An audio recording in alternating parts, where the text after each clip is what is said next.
এখন বাজে 11:30 আর এটা হচ্ছে গতকাল রাতের ভিডিও।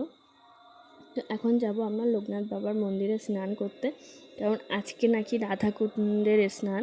তো আমি ঠিক বিশেষভাবে জানি না এটা, তবে সবাই আমার শাশুড়িরা বা পাড়ার দিদিরা অনেকে যাচ্ছে বলে, তো আমি ভাবলাম যে যাওয়া যাক, কী ওটা নিয়মটা কেমন।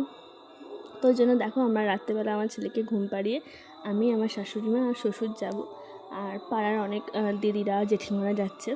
তো দেখা যাক, আমিও দেখবো তুমিও দেখবো, কারণ আমিও প্রথমবার এই নিয়মটা করতে যাচ্ছি। তো কি হয় না হয় সবটা তোমরা দেখতে পাবে। তো দেখো আমরা সবাই মিলে লোকনাথে চলে এসেছি, আর রাস্তা পুরো শুনশান, যেহেতু এটা অনেকটা গ্রাম এলাকা, ওই জন্য রাত্রেবেলা পুরো রাস্তা পুরো একদম কোনো লোক নেই। তারপর আমরা রাস্তা থেকে একটু ফুল নিলাম, কারণ আমরা ফুল আনতে ভুলে গেছি। তো বললো শিউলি ফুল তো রাস্তায় পড়েই থাকে, তো ওই জন্য ওখান থেকে নিয়েছিলাম। আর শিউলি ফুল নাকি পড়ে থাকা শিউলি ফুল নাকি নেওয়া যায়, আমি যতটুকু শুনেছি। তো দেখো লোকনাথের ভিতরে চলে গেছি, আর ওখানে একটা পুলিশ ছিল যে যারা আমাদেরকে দেখছিল, কী করতে এসেছি এত রাতে।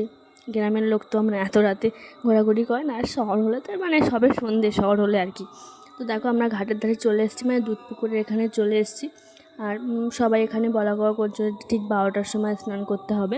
ওই জন্য আমরা দেখো প্রদীপ, বাতাসা, ফুল, তো মোমবাতি যেগুলো দিতে হয় সেগুলো আমরা গুছিয়ে নিয়েছি। দেখো আমার স্নান হয়ে গেছে, তারপর আমরা মোমবাতি বাতিগুলো ভাসিয়েও দিয়েছি। তো এবার আমরা এখন বাড়িতে যাব। তো জানিও ভিডিওটা কেমন লেগেছে। আমারও খুব খুব ভালো লেগেছে নিয়মটা পালন করে। জানি না কি হয় কেন হয়, তবে ভালো লেগেছে, ভীষণ ভালো লেগেছে। আজকের জন্য টাটা।